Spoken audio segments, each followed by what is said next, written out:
Yan po. Meron na po akong bagong microphone.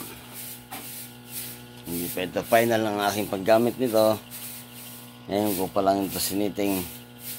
Wala pa akong tamang kwarto para mag-record ng aking mga kanta.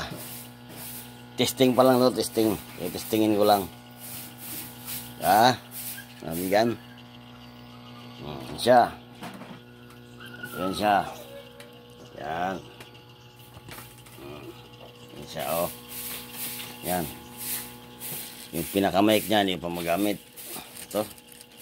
Kasi wala akong magandang karaoke.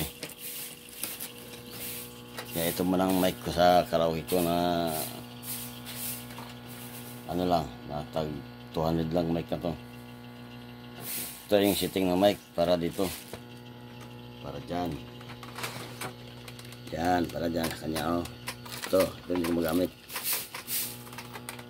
Okay.